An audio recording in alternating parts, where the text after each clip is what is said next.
Good evening and welcome to The Right Side. I'm your host, Chris Pareja, and this is the show where we talk about today's news, views, and trends from an admittedly conservative perspective. This evening, I'm joined by two guests, and we're going to be explaining a little bit about transportation and how it can be done more cost-effectively as well as more safely here in the Bay Area, and look at some ways that we might restructure the current scenario and Metropolitan Transportation Commission specifically in order to get better bang for our tax-paying dollar. This evening, I'm joined by Bob Feinbaum as well as Jerry Cauthen, and we're going to get into a little bit about your backgrounds first, and we'll start with Bob. Tell us a little bit about how you got involved in transportation activism. Well, thank you, Chris. It's a pleasure to be here. And I am a social scientist by training, and I've, by profession, an environmental consultant. And a number of years ago, I was actually a consultant for the MTC on the BART Impact Project, which studied what would happen and what the results of the implementation of BART would be. And I've been involved in a number of environmental issues, and just recently I became involved with Jerry in an organization called Save Muni over in San Francisco, which is attempting to improve the Muni transit system. Okay. And recently, together with Jerry, we've formed the Bay Area Transportation Working Group, which is aimed at improving regional transportation decisions. Okay, great. And just for kicks, tell me where you would apply a label politically. I mean, do you consider yourself very conservative, very liberal, somewhere in the middle? I would consider myself an independent. Okay. And independent in the sense that I like to think for myself and to come down on issues that relate to my values. Well, one of the reasons I ask is that, you know, here on the show, we do say it's a conservative-oriented show, but we have people who consider themselves very liberal, sometimes very conservative, sometimes more libertarian types. And just what's interesting to me is this is a topic that I think is applicable universally, and one where we can work together regardless of political stripe to get something effective done. And that's the only reason I ask. Yeah, no, I think you're right there. I think whether you're a Tea Party or Green Party, you have an interest in seeing that your transportation dollars are spent wisely, and they're not being spent wisely in the Bay Area at the present time. Okay, great. So, Jerry, tell us a little bit about your background. I started out not really having much feel for transportation at all. When I graduated from Berkeley as a civil engineer, I was doing hydraulic design, and I went to Germany, actually, and went to work for the Corps and was doing military design and construction. But while I was in Europe for 3 years, I got to see how it could work very, very well. How the public transit systems, the rail systems, the connecting bus systems, even the bicycle systems were working well, and things. And that, I won't say Europe has got a lot that we want to emulate, but in that sense of planning their infrastructure intelligently, they did it. So I came back here to determine I was going to get in the field. Right. After a certain amount of time back in hydraulics, I managed to get transferred to doing Muni projects. And so that was as a professional about 1970. Okay. And then for that 10 years, I worked for Muni putting their subway system online. I ended up as a chief project manager there. And I worked for private industry for about 17 years, continuing to do transportation projects. But through this time, I became also an activist. Okay. Because in contrast to Europe, we don't have the kind of planning and central intelligence setting the stage here in this region that they have elsewhere in the world. I know it's possible. I've seen it. And that's really what drives both Bob and I and what we're trying to do. Okay. And so the important point about both of your backgrounds is that you guys aren't just a couple of guys spouting off that you're ticked off that BART doesn't run efficiently. You actually have a background in transportation. You've seen some different ways that things could be done. You've seen the way that they are done, and you're not happy. Correct. That's right. That's right. So there are a lot of different topics that we could cover, and you both threatened me that we could be here for several hours talking about transportation, but at the same time, I know that there are a couple of projects that you're particularly passionate about because they exemplify what's wrong with some of the solutions that were being presented, and taxpayer dollars are not being spent wisely. And one of them that we talked about before the show was the Oakland Connector. And Bob, this is a particular passion point for you. Tell us why it frustrates you. Well, it does, because this is the connector between the Coliseum BART station and the Oakland Airport. And currently, there's a private shuttle service which runs between the 2 points. It stops at a number of locations along Hegenberger Road, which is the road that leads to the airport. Right. And it costs $2. It's a pretty good service. Not perfect, but pretty good service. The current plan, and which is being implemented, unfortunately, is this BART airport connector. And what it is it's an elevated train which runs between the Coliseum BART station and the Oakland Airport.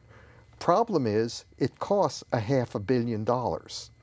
And the ridership is not going to be any much greater than the bus that is currently running between the 2 points.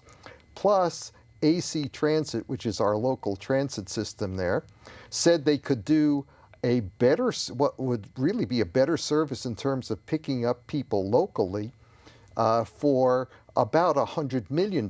So basically, they're spending $500 million to do a worse job than a system for $100 million would have done.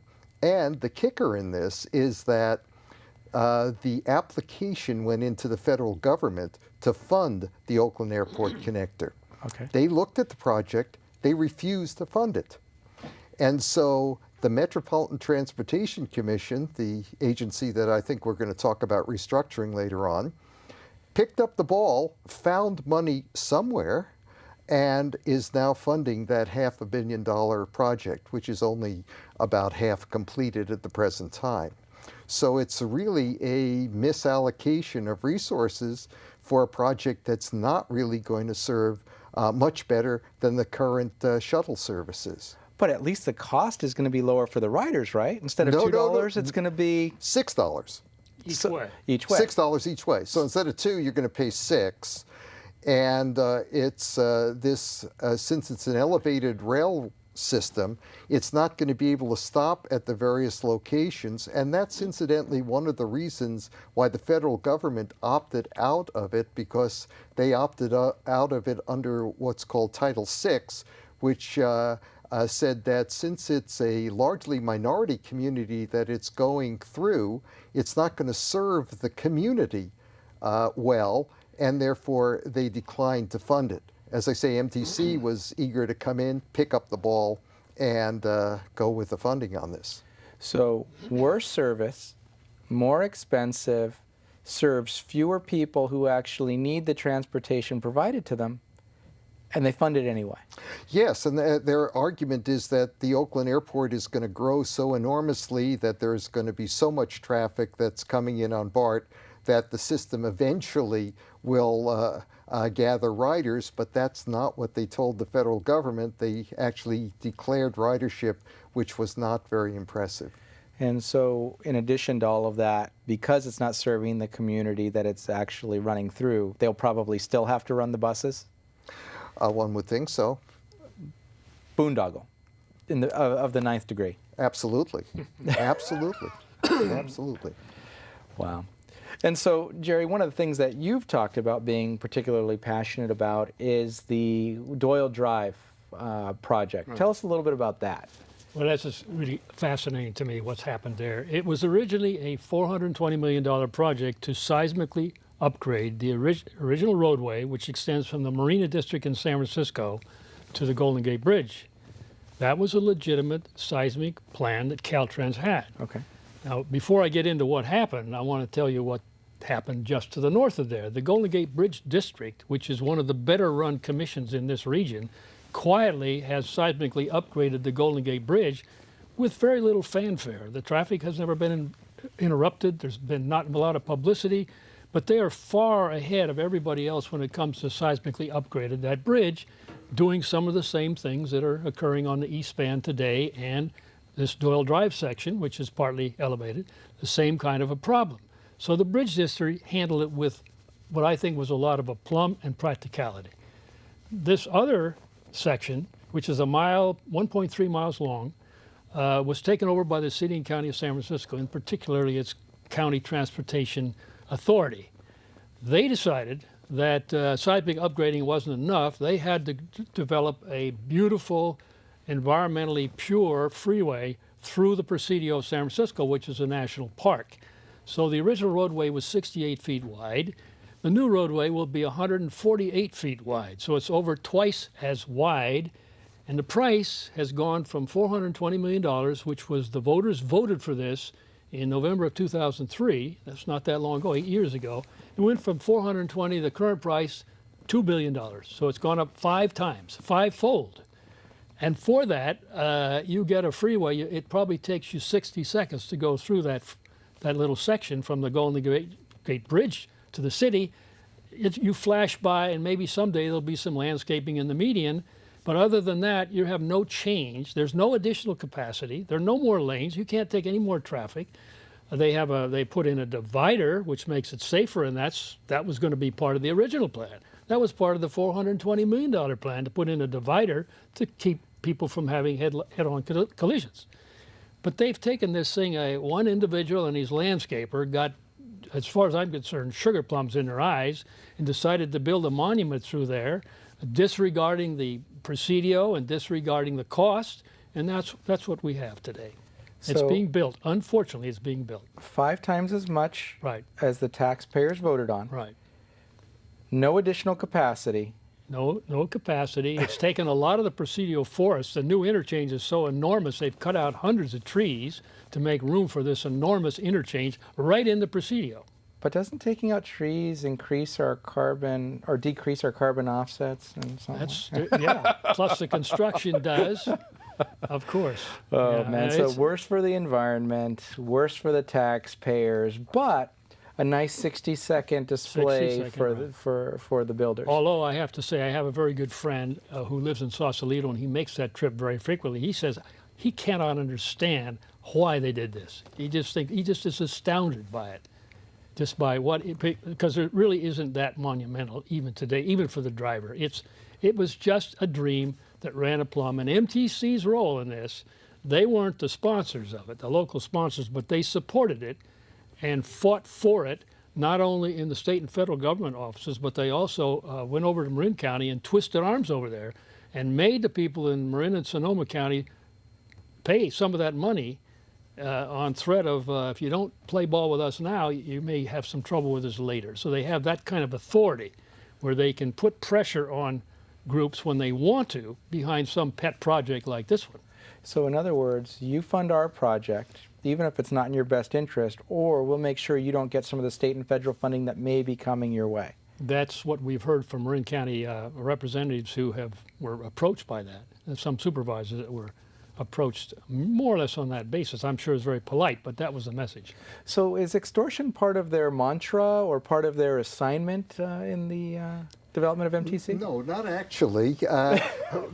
Their assignment is to coordinate transportation projects for the Bay Area, right, and implicitly so that all of us can move around more easily, right, and so that perhaps even we can move around less expensively.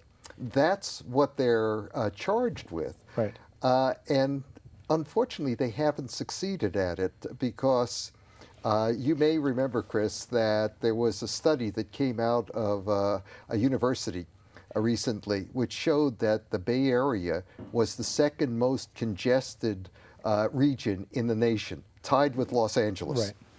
And I think every driver in the 9 Bay Area counties can attest to that. We've also uncovered some figures, not too hard to do, from NTC itself, which shows that transit ridership has been level for the past 30 years. It hasn't gone up, yet the Bay Area population has gone up. So the question that we start with is, well, what exactly are they doing to fulfill their mandate? If traffic is worse and transit ridership is not up, then how are they spending the billions of dollars that they have spent over the past 25 years, and what's the effect been? And we come to the answer that perhaps there's a need for restructuring MTC so that it can better fulfill its mission. Okay. Would you define or add any definition to Bob's? I put it a little bit pretty close, but I would say that the original idea of MTC was to assert some type of a regional perspective to make sure that the local jurisdictions didn't waste their money, or let's say didn't fail to coordinate with their neighbors. I mean, you've got San Francisco County doing something that might conflict with something San Mateo County. The original director of MTC was a fellow with a sense of humor, didn't take himself too seriously, but he had a real mission to sell regionalism in a soft way, not impose it, but to convince people there was a need for it, which I think both Bob and I agree there is a need for some kind of regional entry into the situation at times. When there's truly a regional problem, maybe MTC's got a role. The problem is, instead of fulfilling the function that it was expected to do, it very soon got into a situation of horse trading, where they would go to one jurisdiction who had a pet project to sell, and they'd say, okay, we'll support you, but in exchange for that, you've got to support, let's say it's San Jose's got some awful thing they want to do. San Francisco got something not a lot better. They make sure that the two entities, the two local entities, agree, and then they cross this throughout the region, and then they're able to go to the federal government and the state government and say, good news, folks, we have a plan that is a regional plan. Everybody buys into it, and they get the funding, and then they proceed to ladle out the billions of dollars to these pet projects. And as a result of this failure to fulfill the real problem of correct regional planning, not imposition, but doing things to make it work better in coordination with everything else, they end up with what Bob has just said, a flat, totally flat transit ridership trend at the same time with a rising population trend and a rising total vehicle travel trend.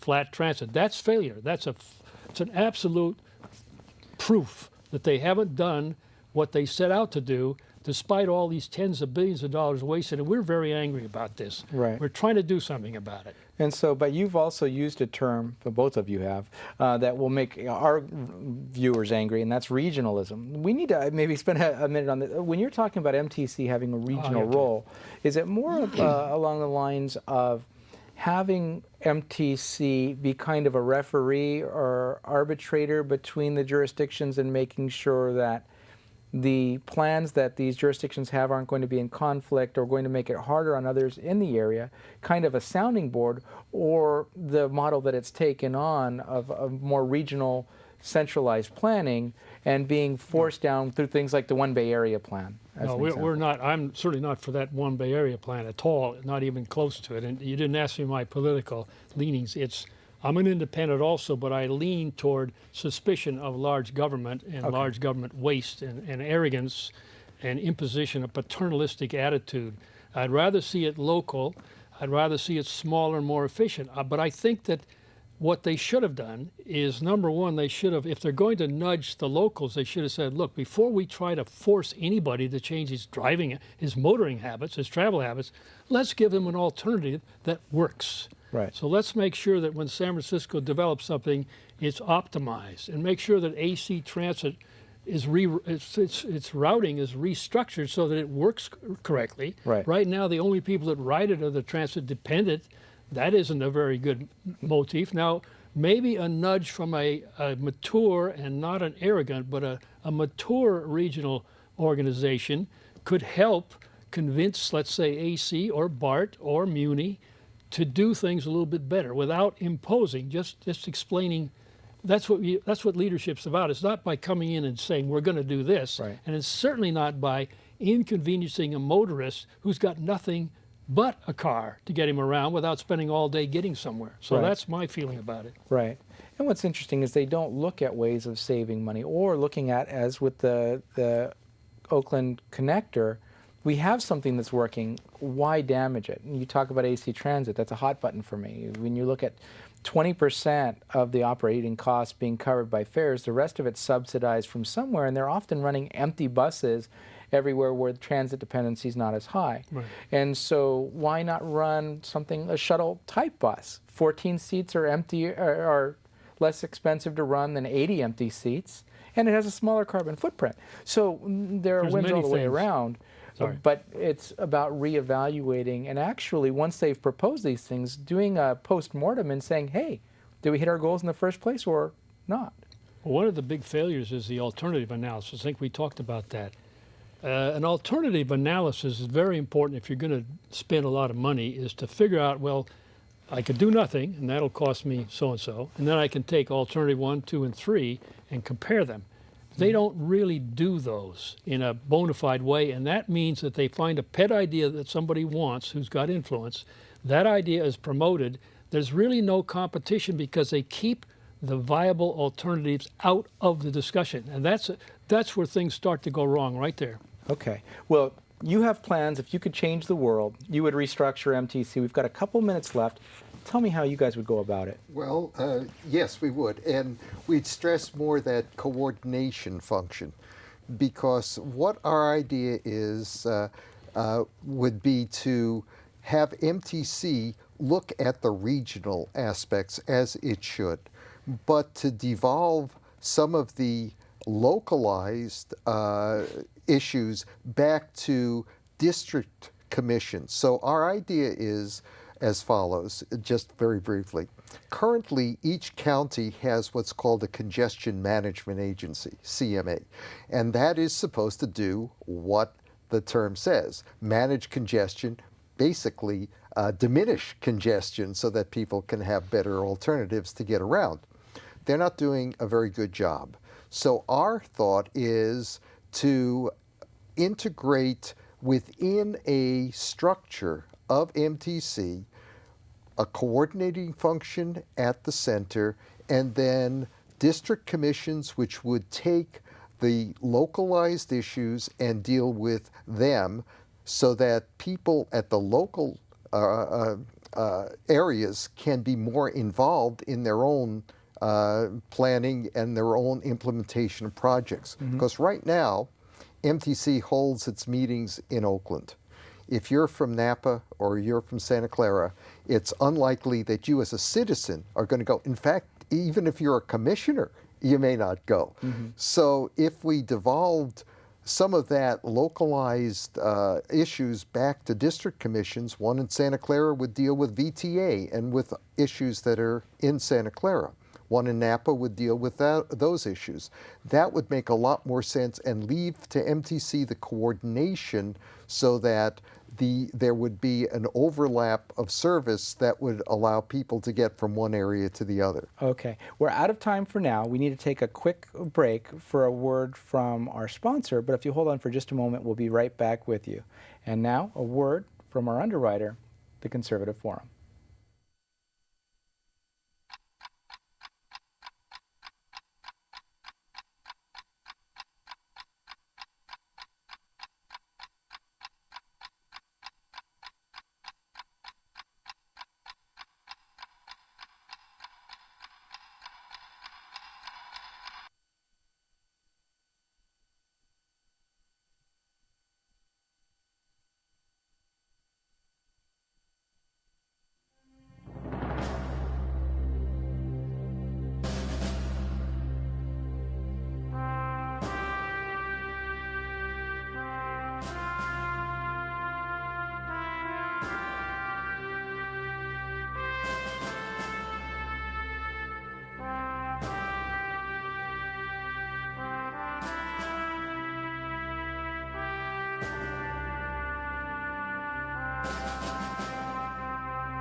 Say, well, I say I'm a constitutional law attorney. And they say, oh, really? What kind of constitutional law attorney? I say, well, I'm the true kind. The kind that believe that the Constitution is what the Constitution says and what it was intended to say. Anything beyond that is tyranny and should not be allowed.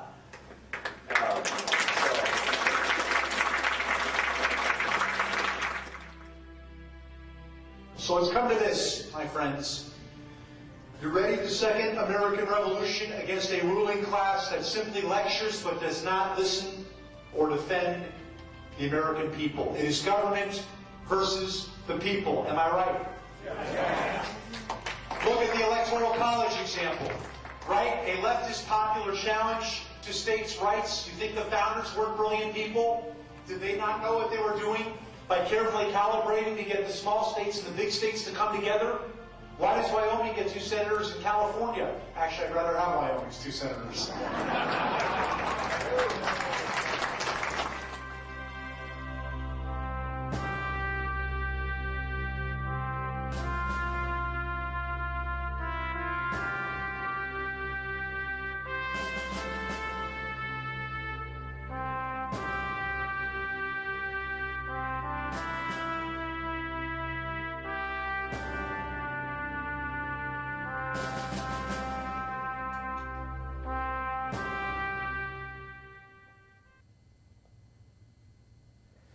Welcome back to The Right Side. That was a word from our underwriter, the Conservative Forum. And in addition to sponsoring the show, one of the things that they're best known for is their speaker series, which takes place typically the first Tuesday of each month at 432 Steerlin Road here in Mountain View, about 3 minutes from here, at the IFES Portuguese Hall. Tonight, they will be hosting Ying Ma, author of Chinese Girl in the City, or in the Ghetto, and the program starts at 7. In July, Debbie Bacigalupi will be speaking on July 9th as opposed to the first Tuesday of the month, just because of the 4th of July holiday being that week. She's a former congressional candidate and also a previous guest on the show. In August, Steve Forbes, yes, that's Steve Forbes, will be speaking with his co-author of the Freedom Manifesto, and so we hope that you'll be able to join us at one of those events. You can find out more at theconservativeforum.com. In closing, I wanted to just give Jerry one last chance to include any other information you wanted to, about 30 seconds worth. Just a couple more words about the MTC changes we see as one good way of improving things. Any large company tends to have district offices because they need to be a little closer to their consumers. MTC is an enormous operation. It goes from the southern part of San Jose clear up to Sonoma. That's about 150 miles or more. Actually, it's more than that. So it makes it very difficult for people to come to meetings, as Bob said, and it certainly makes it difficult for a constituency to keep track, because if you pay attention, you're likely going to hear something about Napa, even though you live in Santa Clara. Okay. So by putting out some district offices closer to the people, you bring that planning down where it is, right there where it needs to be. Okay. And that's the direction we're taking. Well, thank you for sharing your passion this evening, gentlemen. We're going to share with the audience your contact information so they can reach out to you about the working group as well, if they have additional questions. And again, we appreciate your time. Thank you very much. This has been The Right Side, and I've been your host, Chris Pareja. We look forward to seeing you in person or on the show again sometime soon. Have a great night.